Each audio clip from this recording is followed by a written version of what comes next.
Hello दोस्तों, मैं Sunil Sutar, junior account assistant in Indian railway. आप सभी का अपने यूट्यूब चैनल एसएस क्लासेज पे स्वागत करता हूं। तो दोस्तों, आज अपने एएलपी सीवीटी 2 का जो टेस्ट कर रहे हैं सारे के सारे, उसमें 23 जनवरी की थर्ड शिफ्ट का एग्जाम अपने आज करेंगे। इससे पहले दोस्तों एएलपी के सीवीटी 1 सारे टेस्ट मैंने करवा दिए हैं, तो उसको आपको प्लेलिस्ट बनी हुई है इसकी, उसमें जाके आप टेस्ट लगा सकते हैं, अपनी तैयारी को बेहतर कर सकते हैं। उसके बाद दोस्तों एएलपी सीबीटी 2 के जो ये टेस्ट करवाए हैं, कौन से 21 जनवरी के, 22 जनवरी के और 23 जनवरी के। तो 23 जनवरी की 2 शिफ्ट हो गई थी, आज अपनी तीसरी शिफ्ट अपने आज करेंगे। इसके बाद एक 8 फरवरी को एग्जाम हुआ था, 8 फरवरी को जो री एग्जाम हुआ था, ठीक है, उसका एग्जाम भी मैं आपको करवा दूंगा। ठीक है, ये है इसकी लास्ट शिफ्ट। इसके बाद अपने ये करेंगे, फिर ये सीवीटी 2 के भी कंप्लीट हो जाएंगे, फिर अपने एनटीपीसी या जो भी आपका होगी उस पे अपने पेपर स्टार्ट करेंगे। तो चलिए दोस्तों, क्लास को स्टार्ट करते हैं। तो अगर आपने चैनल को सब्सक्राइब नहीं किया है तो चैनल को सब्सक्राइब करना, बेल आइकन पे क्लिक जरूर कर लें, जिससे आपको वीडियो की नोटिफिकेशन वीडियो आते ही मिल जाए। ओके दोस्तों, चलिए अब अपनी क्लास को स्टार्ट करते हैं। फर्स्ट क्वेश्चन दोस्तों, साइन थीटा इक्वल टू 15/17, तो कोट थीटा की वैल्यू बताओ। दोस्तों जब भी आपको ये दिया हुआ, ये बहुत आसान सवाल होते हैं, आपको ये चीज देखनी होती है, लाल बटे कक्का, ये याद रखा करो। देखो लंब बटे कर्ण, इसका मतलब साइन थीटा। साइन थीटा बराबर क्या लिखोगे दोस्तों, लंब बटे कर्ण। इसको हिंदी में याद रखने के लिए ये होता है, और इंग्लिश के लिए आप देख लो क्या होता है, परपेंडिकुलर, फिर बेस, फिर परपेंडिकुलर अपॉन क्या बनेगा, हाइपोटेनस, हाइपोटेनस और बेस। ठीक है, ये आपको याद रखना है, पी अपॉन एच, मतलब परपेंडिकुलर अपॉन हाइपोटेनस होगा तो ये साइन थीटा बनेगा। फिर ये sine cos tan cot sec cosec, sine cos tan cot sec cosec, इस प्रकार होता है, ये याद कर लेना। इसकी वैल्यू देखो दोस्तों कितनी है, 15/17। इसका मतलब क्या हुआ, लैम्ब है 15, कर्ण है कितना 17, तो एक आपके पास ट्रिपलेट होता है 8, 15 और 17 का। ठीक है, ये क्या आ गया, आपका आधार आ गया, ये क्या है लंब, तो ये क्या है कर्ण। तीनों वैल्यू आ गई है, इसमें पुट कर दो। इसको क्या लिखेंगे, देखो ये रहा, ये होगा 10, लंब बटे आधार क्या होगा 10। इसका उल्टा करो, आधार बटे लंब क्या हो जाएगा, कोट हो जाएगा। तो कोट थीटा बराबर क्या होगा, आधार अपॉन में क्या आएगा, लंब आएगा। कितना है आधार 8 और लंब कितना है दोस्तों 15, तो 8/15 इसका आंसर हो जाएगा। ठीक है, चलिए नेक्स्ट पे, ए 10 दिनों में एक काम का 2/5वां हिस्सा पूरा करता है। ठीक है, तो ए देखो 10 दिन में 2/5 भाग काम करता है टोटल काम का 10 दिन में, तो पूरा काम कितना होता है 1। कैसे करेगा, 10 इंटू ये 5/2 यहाँ चला जाएगा, ये यहाँ के उल्टा हो जाता है, मतलब इसके नीचे आएगा, अपनी डायरेक्ट लिख देते हैं, 2 से काटा 5, 5 5 6 25। इसका मतलब ए पूरा काम कितने दिन में करेगा, 25 दिन में कर सकता है। बी 10 दिन में उस काम का 1/2 भाग करता है। देखो बी है वो क्या करता है, 10 दिन में 1/2 भाग करता है, तो पूरा काम देखो, आधा काम 10 दिन में, तो पूरा काम 20 दिन में करेगा। तो बी का हो गया दोस्तों 20 डेज। उन्होंने 5 दिन मिलकर काम किया, तो यहां से इसकी एफिशिएंसी निकालो, कितनी आएगी दोस्तों 100 आएगी। 25 चौके 100, 20 पांजे 100। इन्होंने 5 दिन मिलकर काम किया, इसका मतलब दोनों मिलकर कितना करेंगे एक दिन में, 5 और 4 9।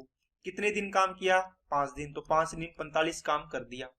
100 में से 45 कर दिया, बचा कितना दोस्तों 55 बचा। अब कहता है ए छोड़कर चला गया, बी शेष काम को कितने दिन में करेगा, बताओ। बी की एफिशिएंसी क्या है 5, तो 5 से डिवाइड करो, कितने दिन लगेंगे 11, आंसर आ गया 11। चलिए नेक्स्ट पे, कोई मोटरसाइकिल 36 किलोमीटर प्रति घंटा की रफ्तार से 1000 मीटर की दूरी तय करती है।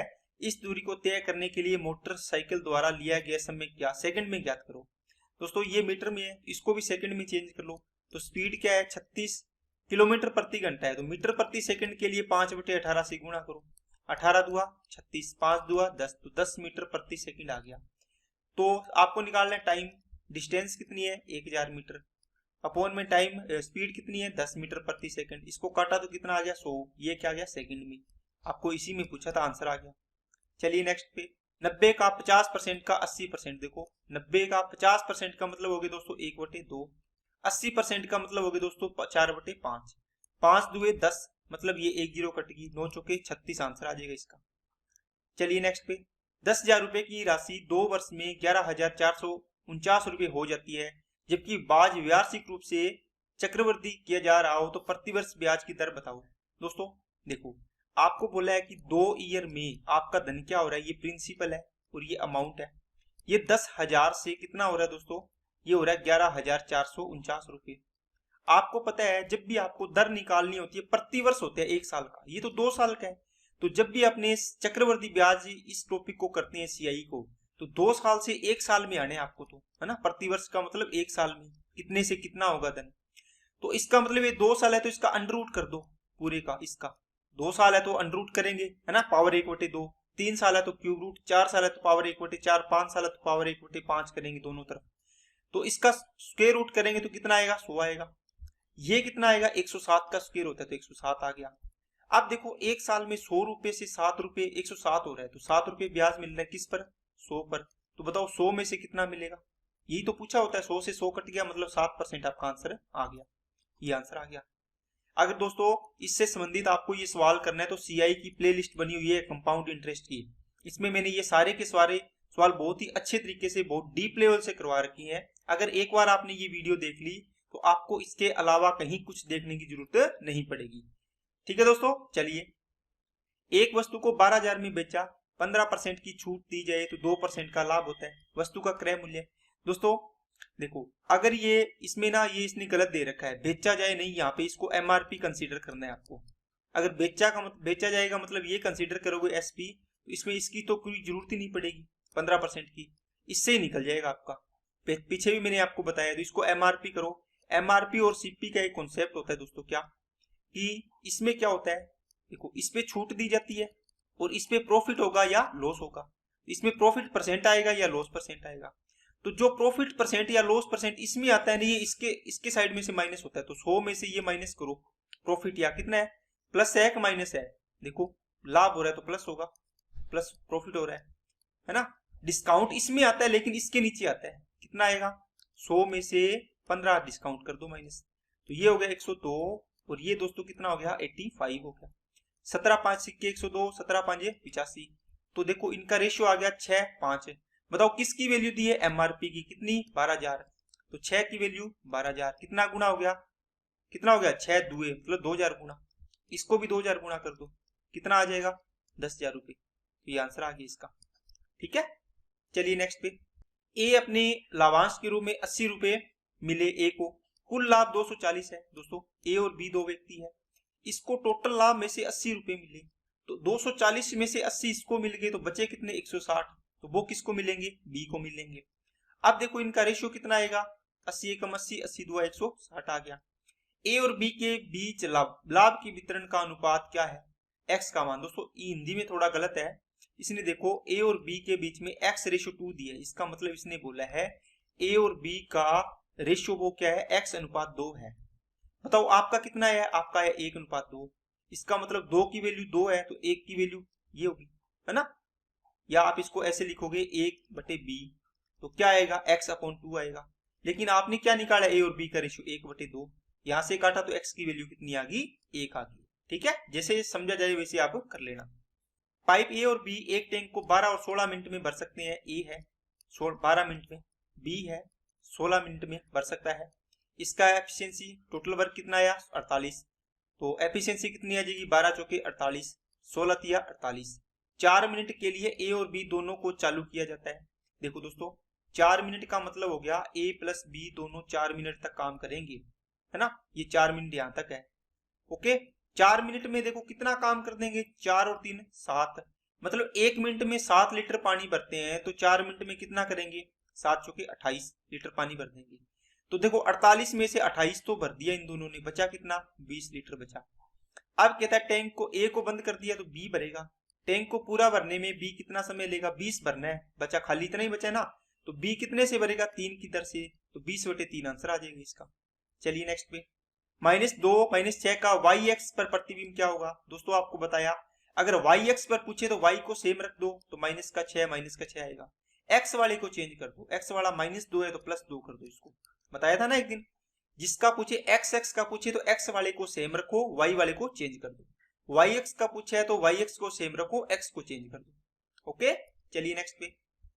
4 3 तीन माइनस 2 के बीच की दूरी दोस्तों, जब भी 2 पॉइंट आएंगे, इसके निर्देशांक है 4,3, इसके निर्देशांक है 3,-2।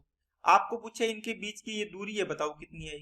तो दो पॉइंट्स दिए हुए हैं आपको, x1 ये x है, ये y है, x1 ये y1, ये x2 ये y2।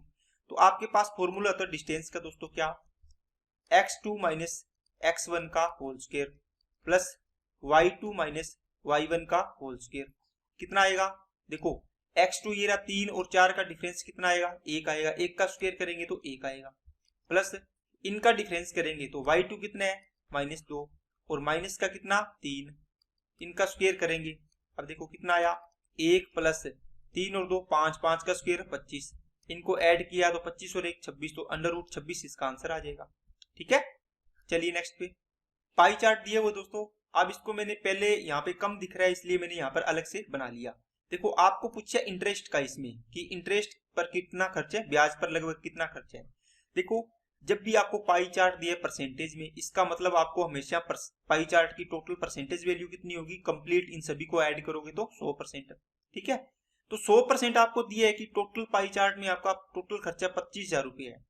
आपने इन खर्चों को बांट लिया, ट्रांसपोर्ट पे कितना है, रेंट पे कितना है, फूड पे कितना है, मेडिसिन पर, इलेक्ट्रिसिटी पर, इंटरेस्ट पर। आपको बोलते हैं कि 100% की वैल्यू है, मेरा टोटल खर्चा हुआ 25,000। मेरे को बताओ इंटरेस्ट पर कितना हुआ, 10% हुआ, तो 100 की वैल्यू 25,000 तो 10 की निकाल दो बस। 25,000 डिवाइड बाई 100 इंटू 10% निकाल दो, 0 से 0 काट दो दोनों, ये 2500 आंसर आ जाएगा। ठीक है, तो आपको पता होना चाहिए 25,000 है, इसका देखो टोटल वैल्यू है ये 100% की, आपको पूछा 10% की, 10 की निकाल दो इसको, ये चीज है लिखने का, ये मैंने पूरा वैसे बता दिया, तो ये 2500 आंसर आ जाएगा। सेक 45 माइनस 10 60 का मान क्या होगा दोस्तों, सेक 45 होता है दोस्तों √2। ठीक है, और माइनस 10 60 का मान होता है √3 होता है। अब देखो यहाँ पर ऑप्शन में देखोगे नहीं मिल रहा, देखो इसको क्या किया इसने उल्टा करके लिख दिया, माइनस का √3 पहले लिया है और ये प्लस का है तो प्लस का रूट बाद में आ गया, तो ये आंसर हो गया। चलिए नेक्स्ट पे 50 इंटू 0.5x बराबर में कितना है 25 250, देन 2505 भाग x² क्या होगा।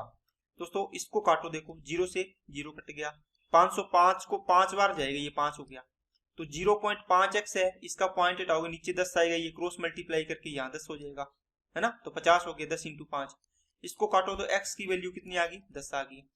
अब देखो इसको डिवाइड करो, 2505 डिवाइड बाई x² मतलब 100 हो गया, 10 का स्क्वायर, 2 अंक छोड़ के पॉइंट लगा दो, 25.05 आंसर आ जाएगा इसका। चलिए नेक्स्ट, एक सिस्टम को नल m और n दोनों मिलकर मिनट में भर सकते हैं। दोस्तों इसका यहाँ नहीं दिया हुआ, यहाँ दिया हुआ 48/3, मतलब m प्लस n दोनों मिलकर इसको 48/13 मिनट में भर सकते हैं। अकेला n इसे 6 मिनट में भर सकता है, ये 6 आ गया। इन दोनों का एलसीएम कितना आएगा 48 आएगा, ऊपर वालों का एलसीएम ले लो 48 और 6 का। अब देखो इसका डिवाइड करेंगे तो 48 से 48 कट गया, ये नीचे आएगा, ये ऊपर चला जाएगा, तो ये 13 आ गया। देखो 48 टोटल वर्क है, इसमें इसका भाग दो टाइम का, तो 48, ये 13 नीचे आएगा, ये ऊपर चला जाएगा, ये कट जाएगा, 13 बच गया, 6 8 48, ये 8 आ गया। देखो m और n दोनों का टोटल 13, n का 8, तो बताओ m का कितना बचेगा, m का आएगा 5 आएगा। आपको पूछे m अकेला कितने समय में भरेगा, तो 48 लीटर पानी भरना है, 5 की दर से भरेगा, तो 5 नहीं 45, 3 5 6 के 30, तो 9.6 मिनट में इसे भर देगा। चलिए नेक्स्ट पे, ए और बी एक काम को 15 दिन में, दोस्तों ए प्लस बी एक काम को 15 दिन में कर सकते हैं। बी और सी मिलकर इसी काम को 20 दिन में, सी और ए उस काम को कितने दिन में करते हैं 10 दिन में। इनका एलसीएम कितना आएगा दोस्तों 60 आएगा, 15 चौके 60, 20 दिया 60, 10 छिके 60। अब देखो इन सभी को ऐड करोगे तो देखो a और a 2a बनेगा, b और b 2b बनेगा, c और c 2c बनेगा, डबल हो गया ना, तो आप काम को भी डबल कर दो, नहीं तो आप इनको जोड़ लो, 2a plus b plus c, मैं इसको सोल्व करके यही लिख दिया, 2a आएगा फिर 2b आएगा, तो 2 कॉमन ले लिया, बराबर ये कितना बनेगा 4 और 3 7, 7 और 6 13, ये 13 बन गया। तो a plus b plus c बराबर कितना हो जाएगा 13/2 हो जाएगा।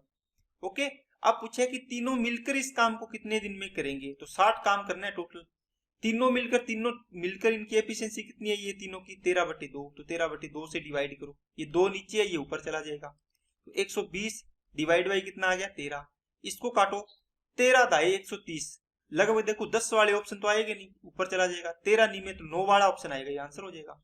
ठीक है ना। चलिए 8, 5, 7, 9, 11, 6, 10 का माध्य देखो कितना होगा। ठीक है, माध्य निकालना है आपको। तो 8 और 5 13, 13 और 7 20, 20 और 9 29, 29 11 40, 46 56, टोटल बन गया 56। संख्या कितनी है? 1 2 3 4 5 6 7, 7 से डिवाइड कर दो, कितना आ गया दोस्तों? 8 आ गया। चलिए नेक्स्ट पे, एक पतलून खरीदने में 2000 रुपए खर्च हुए।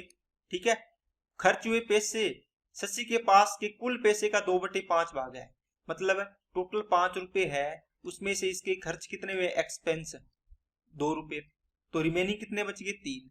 देखो इसने बोला है, ये रिमेनिंग है, इसने बोला है कि खर्च कितने हुए? 2000, तो बताओ रेशियो में खर्च कितने हुए? 2, तो 2 की वैल्यू 2000, तो 3 की वैल्यू कितनी आएगी? 3000 रुपए। आपको टोटल पूछा होगा तो 5 की निकाल दो, क्योंकि ये 1000 गुना है। देखो इसको भी 1000 गुना कर दो, ये 1000 गुना हो जाएगा। तीनों ये रेशियो की चीजें हैं, तीनों की तीनों, है ना। तो 2 की वैल्यू इन तीनों में से 1 की वैल्यू दी होगी, तो 2 की वैल्यू 2000, 1 की वैल्यू 1000, तो 5 की वैल्यू 5000, आंसर आ जाएगा इसका। ओके, चलिए नेक्स्ट पे, कोणीय माप में 1 रेडियन का मान कितने डिग्री के लगभग बराबर होगा? दोस्तों पाई रेडियन की वैल्यू होती है 180 डिग्री। ओके, 1 रेडियन की वैल्यू पूछी है, देखो 1 रेडियन, 1 रेडियन लिख दो, 180 डिवाइड बाई आएगा पाई, पाई की वैल्यू 22/7 रखो। अब जब इसको आप गुणा करो, 18 7 126, 1260 डिवाइड 22, 22 5 110 हो गया, कितना बचेगा? 16 बचेगा, 160 हो गया। 22 6 132, 22 7 154, तो 57 वाला ऑप्शन आ रहा है, तो ये ऑप्शन हो जाएगा, आगे सोल्व करने की जरूरत ही नहीं पड़ेगी, है ना। चलिए नेक्स्ट पे, एक मशीन 1500 में खरीदी गई, ठीक करवाने के लिए 100 रुपए खर्च हुए, उसे कितने मूल्य पर बेचा जाए कि 25% का प्रॉफिट हो? देखो 1500 रुपए में खरीदी, 100 रुपए खर्चा हो गया, टोटल इसका कॉस्ट प्राइस कितना आ गया? 1600 रुपये आ गया। ओके, अब ये कहता है उसे कितने मूल्य पर, मतलब विक्रय मूल्य निकालना है, तो 1600 रुपए की चीज को 25% के लाभ पर बेचेगा, 125/100 में बेचेगा, है ना। 1600 का 125% निकाल दो, ये विक्रय मूल्य आ जाएगा। 00 से 00, इसको गुणा कर लो या फिर आप करो, देखो 5 आ गया, आपको पता है, इसका डबल कर दो, इसका आधा कर लो, तो ये 8 हो जाएगा, ये 250 हो जाएगा। अब देखो 25 8 200, 200 तो ये हो गया, और 1 0 ये है, 2000 आंसर आ जाएगा। थोड़ा कैलकुलेटिव जो चीजें आती है उनको किया करो ढंग से, ताकि आपको पेपर में उनमें टाइम ना लगे। इसका इकाई अंक बताने दोस्तों, 3 की पावर, देखो 3 का इकाई अंक होता है हर 4 पावर के बाद रिपीट होता है। ओके, तो 3 की पावर 4, इसको देखो तोड़ो तो कितना बनेगा? 4 से करो, 16 चौके 64 बनेगा क्या? 16 चौके 64, देखो 66 पावर है, तो 16 चौके 64 तो बन गया, तो 3 की पावर 2 को अलग लिख लो। इसी प्रकार आप लिखो 6 की पावर, तो 6 की पावर जितनी मर्जी करो आप, जीरो के अलावा, है ना। जीरो के अलावा 6 की पावर कितनी करो? 6 ही आता है इकाई अंक, करके देख लेना चाहिए। 7 की पावर भी 7 की पावर 4 के बाद रिपीट होती है, इसको भी 7 की पावर 4, और कितना बनेगा? 13, 13 चौके 52, और 1 बच जाएगा, देखो 13 चौके 52 और 1 53 बन जाएगा, टोटल 53 बनाना था। देखो इसमें आएगा 1, तो 1 की पावर कितनी करो? 16 करो, 20 करो, 1000 करो, तो 1 आएगा। 3 तिया 9 आ गया, तो 1 × 9, ये तो 6 का 6 आना ही है। 7 की पावर 4 देखो 2401 होता है, तो इसका मतलब इसका इकाई अंक कितना आया? 1, तो 1 की पावर 13 करो, 1 आ गया। ये आ गया दोस्तों 7 की पावर 1 7। अब देखो 7 6 42 2 आ गया, ठीक है, इनसे इकाई अंक। अब देखो 2 निम 18, तो इकाई अंक कितना आ गया? 8 आ गया। चलिए नेक्स्ट पे, वह सबसे छोटी संख्या कौन सी है जिससे दोगुना करने पर वह 7 12 15 से पूर्णतः विभाजित होती है? देखो विभाजित होने का मतलब 7 12 और 15 का क्या लेना है दोस्तों? एलसीएम। जो एलसीएम होगा उन सभी में इसका भाग जाएगा, कितना आएगा? देखो 12 और 15 का एलसीएम कितना आएगा? 60 आएगा, और 60 और 7 का एलसीएम कितना हो जाएगा? देखो दोनों में कुछ भी कॉमन नहीं है, तो 6 7 42 हो जाएगा, 420 हो जाएगा। अब इसने कहा था ऐसी संख्या है जिसका दोगुना करेंगे, मान लो x कोई संख्या है, इसका दोगुना करने पर वो इन सभी से डिविजिबल है, इन सभी से डिविजिबल मतलब 420 है, तो ये 420 आ गई। इसका 210, तो ये कौन सा ऑप्शन है? 210 आ जाएगा। मान लो इनमें से ऑप्शन दिया है कि वह संख्या कौन सी है जिसका डबल करने पर इनसे डिविजिबल होगा, देखो इसका डबल करेंगे तो 420 आ जाएगा, या आप उल्टा कर दो 420 का आधा कर दो, कौन सी आ जाएगी? ये आ जाएगी, ठीक है। चलिए नेक्स्ट पे, 4 अंकों की एक संख्या है, 1 x और y और 7 अपोन में 11 से पूर्णतः विभाजित है, तो x - y पूछा है। देखो जब भी 11 का नियम होता है, देखो दोस्तों, जो विषम स्थान है, पहला, तीसरा, पांचवा आएगा, आगे है ही नहीं, तो पहला और तीसरा ले लो, तो x प्लस कितना बन गया 7 इनका। और जो सम स्थान है, देखो दूसरा और चौथा, कितना y प्लस 1, इनका जो डिफरेंस होगा वो 11 से डिविजिबल होना चाहिए, या तो इनका अंतर 0 होना चाहिए, या 11 होना चाहिए, या 11 का मल्टीपल 22, 33 इस प्रकार का होना चाहिए। ठीक है, तो अब देखो इनमें आप अगर इसको 0 के बराबर रख के देखो, x plus 7 minus Y minus 1 बराबर में 0, क्योंकि 0 भी तो होना चाहिए ना।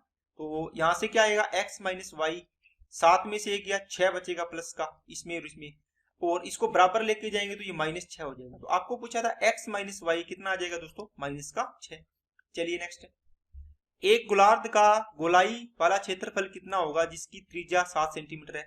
दोस्तों गोलार्ध का मतलब हेमिस्फीयर, देखो ऐसे कुछ बना हुआ है आपके पास। ठीक है, अगर ये पूरा पूछा होता, देखो ये होता है पूरे गोले का क्षेत्रफल 4 पाई आर स्क्वायर, पूरा गोला है। तो अर्ध गोले का संपूर्ण पृष्ठीय क्षेत्रफल पूछा होता तो आपके पास होता दोस्तों, ये होता है गोलाई वाला, इसको बोलेंगे अपने 2 पाई आर स्क्वायर, आधा गोला है तो इसका 2 पाई आर स्क्वायर हो जाएगा। लेकिन ये देखो, ये भी अंदर वाला एक होता है वृत्त, वृत्ताकार, है ना, इसका भी क्षेत्रफल बनेगा, कितना बनेगा, ये वृत्त के रूप में बनेगा, तो पाई आर स्क्वायर ये हो जाएगा। इसका पूरे का पूछेंगे तो 2 पाई आर स्क्वायर और pi R square 3 pi R square हो जाता है। अर्धगोले का संपूर्ण पृष्ठीय क्षेत्रफल है ये। अगर आपको पूछा है देखो गोलाई वाला क्षेत्रफल, तो गोलाई वाला तो ओनली 2 पाई आर स्क्वायर आएगा। तो त्रिज्या कितनी है, 2 इंटू 22/7 इंटू 7 7 49 हो जाएगा, 7 से इसको काट दिया, और 22 दूना 44, 7 चौके 28 और 7 चौके 28, तो कितना हो गया 0, 308, तो आंसर आ गया 308। तो इसके 3 कॉन्सेप्ट बनते हैं, तीनों मैंने आपको बता दिए। चलिए नेक्स्ट पे, एक कार, कोई कार है 400 मीटर की दूरी 20 सेकंड में तय करती है। देखो दोस्तों उसकी एवरेज स्पीड बतानी है, देखो मीटर प्रति सेकंड में आई थी, इसको किलोमीटर प्रति घंटा में 18/5 से गुणा कर दो, 20 से काटा 20, 5 से कम 5, 5 चौके 20, 18 चौके 72 किलोमीटर प्रति घंटा, आंसर आ गया। एक्स और वाई की उम्र का अनुपात दोस्तों कितना है, 3 चीजें बनाते हैं अपने। ठीक है, ये मान लो 4:7 है, कुछ नहीं दिए, इसका मतलब वर्तमान का है तो बीच में आ गया।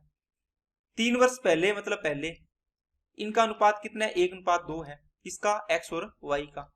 अब देखो दोस्तों ये कहता है, तो यहाँ पर देखो 1 से 4 हुए तो कितना बढ़ा, 3 साल बढ़ गए, लेकिन यहाँ 2 से 7 हुए तो 5 बढ़ गए, ये सेम होना चाहिए ना, 3 साल का गैप है। तो आप यहाँ अंतर देखो कितने का है, 1 का, यहाँ अंतर कितने का है, 3 का, इन अंतर को सेम कर लो, अपने आप ये अंतर सेम हो जाएगा। कैसे, इस 3 का ऊपर वाले रेशियो में गुणा करो, 3 एकम 3, 3 दुआ 6 हो गया, ये इस अंतर का 1 है तो 1 का गुणा करोगे तो यही चीज आ जाएगी, 4:7 आ जाएगा। अब देखो 3 से 4 और 6 से 7, 1 का 1 बढ़ रहा है दोनों में, 1 की वैल्यू कितनी, 3, 1 की वैल्यू कितनी, 3, क्योंकि 3 साल है, देखो अंतर।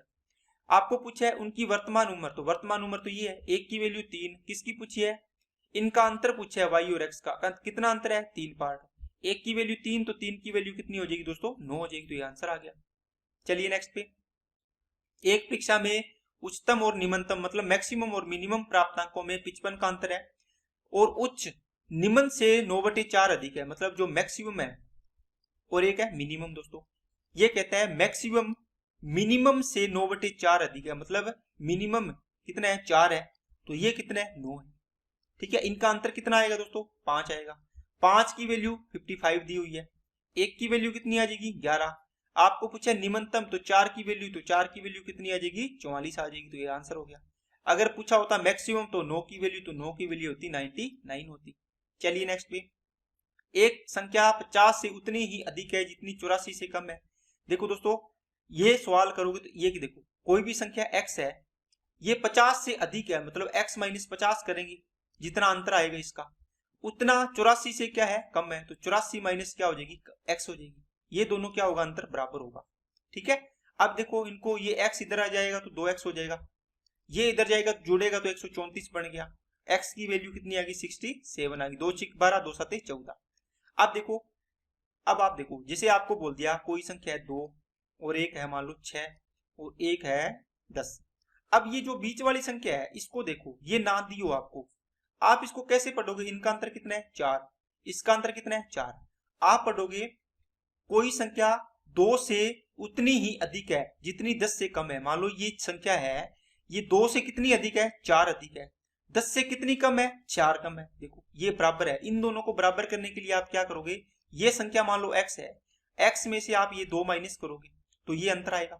इसी प्रकार इस 10 में से आप क्या करोगे, 10 में से ये बीच वाली संख्या माइनस करोगे तो इसके बराबर होगा अंतर, क्योंकि देखो ये संख्या 6 थी, 6 में से 2, और ये 10 में से ये 6 माइनस करोगे ये भी अंतर 4 आएगा, ये भी अंतर 4 आएगा।